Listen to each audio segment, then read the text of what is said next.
Hello friends, welcome back to our channel Learn with Nishman. So we are continuing our part 5th chapter, the Union Executive, the President, Vice President and the Council of Ministers.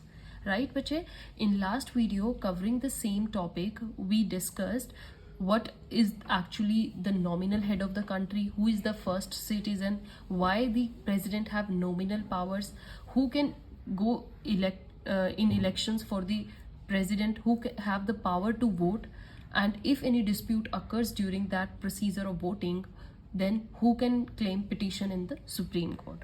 So today, continuing this topic, we are going to discuss Article 55. Right article 55 बच्चे हमें बात करता है procedure of voting, right of voting, or you can say manner of the election of president. So we are going to discuss it by discussing the first method. First method एक होता है बच्चे हमारा alternative voting system. ध्यान से सुनते जाइएगा. Alternative voting system में क्या होता है that one must have to gain 50% of total votes plus 1.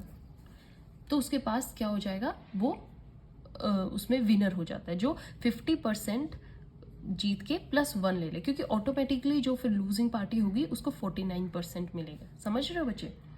तो इसमें क्या होता है, जिस मेंबर को मेजॉरिटी 50% वोट प्लस 1 मिला हो उसे कहते हैं ऑल्टरनेटिव वोटिंग सिस्टम. अब इंडिया में हमारा कौन सा सिस्टम चलता है वो समझिएगा. इंडिया में होता है हमारा first past the post system,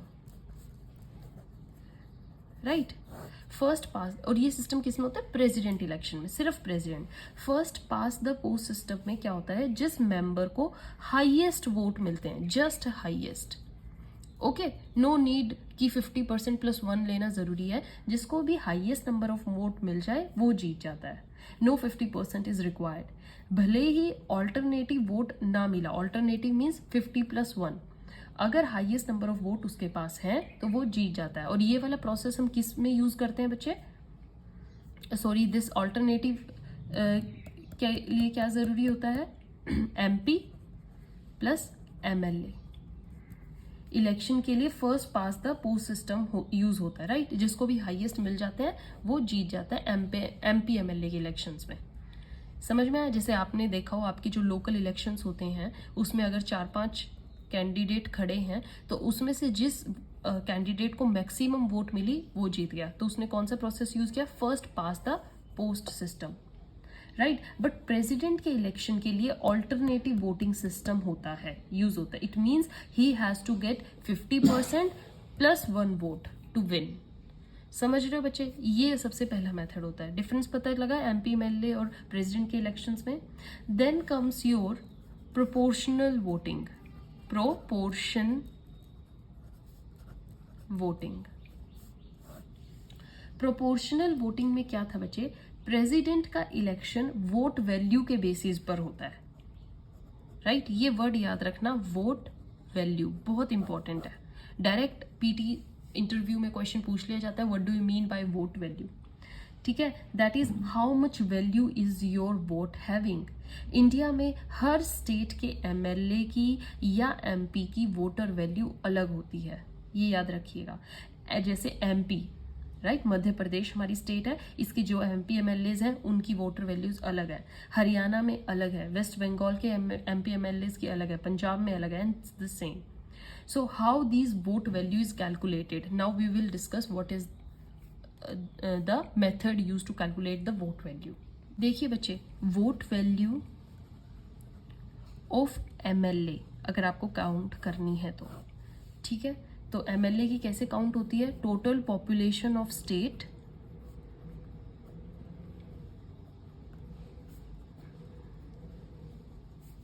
upon total MLAs of that state, जितने भी उसमें के एमएलएज हैं उस पर्टिकुलर स्टेट में, एंड इंटू 1/1000.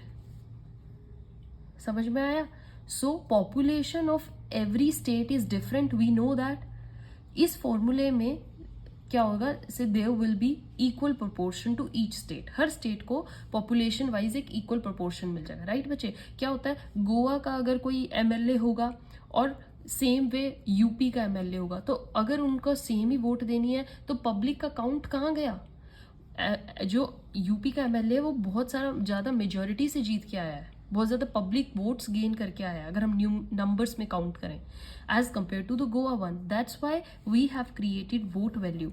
उससे क्या होगा? पॉपुलेशन बेसिस पे प्रोपोर्शन क्रिएट हो जाएगा, right? As we have federal system, no state will feel minority complex, right? तो उनको ये नहीं लगेगा हमारी वोट वैल्यू कम है। लाइक हम कैलकुलेट करते हैं, let's we take the state of MP, Madhya Pradesh की। तो मध्य प्रदेश में क्या होगा बच्चे? बाय चांस वहां की पॉपुलेशन है, राइट, 3 करोड़ अराउंड, और वहां के जो हमारे एमएलएज हैं वो 230 हैं। तो अगर हम ये वाला फॉर्मूला लगाए, देयर इज 131, तो वहां की वोट वैल्यू कितनी होगी? 131। मतलब जब कोई एमएलए एमपी का प्रेसिडेंट के इलेक्शन में वोट डालेगा तो उसका वोट 131 वोट लेकर आएगा, राइट? 131 वोट्स काउंट होंगी उसकी एक सिंगल वोट से। So vote value one MLA of MP is 131। हर राज्य की पॉपुलेशन हम एज पर सेंसस 1971 के अकॉर्डिंग लेते हैं, जो 1971 में कैलकुलेट हुई थी बच्चे, ना कि 2011 से। इसका मतलब 1 एमएलए की vote 1 MP will be counted as 131 votes. Got it? Now let's discuss the vote value of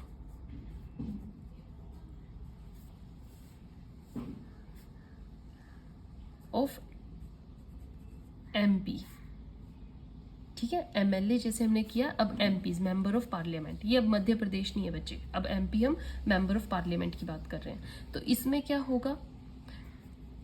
total vote value of all the MLAs, जितने भी एमएलएज हैं ऑफ ऑल स्टेट्स, ठीक है, उनकी वोट वैल्यू। जैसे हमने मध्य प्रदेश के क्या चेक किया? 131 है, तो 131, फिर रेस्ट अलग स्टेट्स के भी, तो सबकी वोट वैल्यू काउंट होने के बाद plus legislative assemblies of what? Delhi and Pondicherry, ठीक है, इनकी वोट वैल्यू काउंट करने के बाद divided by total MPs, member of parliaments, right, जो कितने थे? 776 ऑफ इंडिया। तो वहां पर वोट वैल्यू ऑफ किसकी आ जाएगी? मेंबर ऑफ पार्लियामेंट की, राइट? सेंसस 1971 की पॉपुलेशन ही ली जाएगी, रिमेंबर दैट 1971 में जो कैलकुलेट हुई थी, एंड ये कब तक ली जाएगी? टिल 2026 तक। ओके, ये बात किस में कही? This was said in 84th amendment act, जो 2001 में अमेंडमेंट एक्ट आया था बच्चे, उसमें ये बात बोली गई कि प्रेसिडेंट के इलेक्शन के लिए we are going to take the population according to 1971 census and this will continue till 2026, right? इसका मतलब जब 2031 के इलेक्शंस में होंगे ना, 2031 के, तो उसमें हम कौन सी पॉपुलेशन लेंगे? 2026 में जो कैलकुलेट होगी वो पॉपुलेशन लेंगे, okay, which will be calculated in census to. अभी जो 2021 में काउंट होनी थी, जो भी ये प्रोसीजर लटक के चल रहा है, ये उसमें ली जाएगी, राइट बच्चे? ठीक है, अब हम चलते हैं नेक्स्ट सिस्टम पे। नेक्स्ट सिस्टम ऑफ काउंटिंग की हेडिंग क्या आएगी आपकी? That is single transferable vote. यहां आपको वोट वैल्यू समझ में आई। Now your next is single. ये सब हम कर रहे हैं method how we can count the vote in method of elections, in election of president. Single transferable vote, और you can say preference voting system.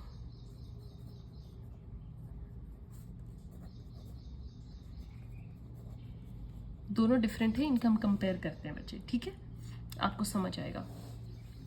देखिए एग्जाम्पल ले लीजिए, प्रेसिडेंट के इलेक्शन के लिए जो कैंडिडेट्स खड़े हैं वो है हमारे ABCDEF and G। ये प्रेसिडेंट की इलेक्शन के लिए कैंडिडेट खड़े हैं, एंड टोटल वोट्स जो हमने वोट वैल्यू से निकाली हैं like 10,000, right? And vote value is also 10,000, उनकी 10,000 vote value है, right? So these are the first अब क्या होता है, जो वो 10,000 थी बच्चे, वो कैसे मिली? सपोज 2,000 इनको मिल गई, 1,500 इनको मिल गई, 1,200 इनको, 700, 500, 400 और जो बैलेंस बच गया लेट इट्स बी से, तो ये मिली है। तो इस ये क्या हमारा ये अकॉर्डिंगली आया, this are the first preference electoral college, ठीक है, ये प्रेफरेंस दी गई हमारे इलेक्टोरल कॉलेज ने, ये दी। अब इसमें क्या है, किसी को भी 50% प्लस वोट नहीं मिले, देखा हो आपने, हमारे 10,000 थे, किसी को भी 5,000 प्लस वोट्स नहीं मिले, that is 5,001 as per alternative voting system. So no one will, हम मेथड कौन सा यूज करते हैं, ऑल्टरनेटिव, मतलब किसी जिसको भी 50% प्लस 1 वोट मिलेंगे वो हमारा चूज हो जाएगा। बट अगर हम देखें तो इलेक्शंस में किसी को भी 50% 1 नहीं मिले, so no one will win. Now all the members in the electoral college give their vote not to the single candidate but give preference according to their choices. Preference देते हैं कैसे बच्चे, मैं आपको बताती हूँ। लाइक एक वोटर है दिस, ठीक है, एक्स, ये अपनी प्रेफरेंस देंगे that in at first I want A, if not A then B, if not B then C then D, like this. तो ये ऐसे क्या दी जाती है, they will give their preference, right. All members of electoral college give their vote not to single candidate but give preference according to their choice. Like P, one member will give his preference, like first पे I want C, then second पे I want E, then third पे मुझे A चाहिए and rest. So his first preference is in the favour of, किसके favour में है, सी के favour में है, समझ रहे हो ma'am. So member and second preference उसकी किसके फेवर में। So this is preferential voting system, ये था प्रेफरेंशियल वोटिंग, वो अपनी प्रेफरेंस देते हैं। तो अब जो कैंडिडेट लास्ट में होगा, मतलब जो सबकी प्रेफरेंस में लास्ट पे आया है, समझ रहे हो बच्चे, उसको वोट से एलिमिनेट कर दिया जाएगा। तो यहाँ पे बाय चांस जी है, जी को यहाँ से हटा दिया जाएगा एंड रेस्ट, ये 6 कैंडिडेट बच जाएंगे अब कंपटीशन में, राइट। सिंगल ट्रांसफरेबल वोट्स के द्वारा जितनी वोट्स से उसे मिली थी वो ट्रांसफर हो जाएंगी अब उन एलिमिनेट कैंडिडेट्स की वोट्स की सेकंड प्रेफरेंस को कंसीडर करा जाएगा, राइट। जैसे कि अब किसी ने जी को चुना था तो उसको जी हटा के उसकी जो सेकंड प्रेफरेंस थी उसको काउंट कर लिया जाएगा। अब उन एलिमिनेटेड कैंडिडेट्स की वोटर्स की सेकंड प्रेफरेंस को कंसीडर कर लिया जाएगा। This process will go on till how much, 50% plus 1 votes जब तक काउंट होती रहेंगी जब तक किसी को 50% 1 ना मिले, right. Votes are not on EVM machine, ये याद रखिएगा बच्चे, हमारे इसमें ईवीएम मशीन यूज नहीं होती है but on a secret ballot paper, secret ballot paper use होता है, राइट। बिकॉज प्रेफरेंस भरनी होती है जिसमें आप ये बताते हो in first I choose A and second I choose B. तो जब अगर किसी का कैंडिडेट, किसने जी को फर्स्ट पे चुना था, उसका जी एलिमिनेट हो गया तो उसका जो सेकंड प्रेफरेंस है बी, उसको काउंट कर लिया जाता है। समझ में आ गया बच्चे। So in presidential elections we use these methods, सारी alternative method, then vote value, then single transferable vote, preferential voting system. These are all the various ways through which president is selected. So ये बहुत interesting process होता है, बहुत इसमें ये देखना पड़ता है preferences and all. So not like general elections. Your article 72 बच्चे, remember your article 72 talks about powers of president to grant pardons, suspend, remit, commute imprisonments. तो जो हमने ये प्रेसिडेंट्स की पावर्स पढ़ी थी ना कि लास्ट में प्रेसिडेंट डिसीजन लेता है, आईपीसी में याद हो मैंने करवाया था कि जब किसी भी कन्विक्ट को अपना जो दिस पनिशमेंट है उसका कम्यूटमेंट करवाना होता है, so he can give an application direct to the president. So that's power are going to be enjoyed by president under article 72, right बच्चे। So for today this is enough for you. Give a reading to the process of how the election is for president is held and how his votes are count. And in next video we are going to discuss article 123 which is related to this chapter very deeply. So stay tuned. Till then, goodbye. Have a safe day, thank you.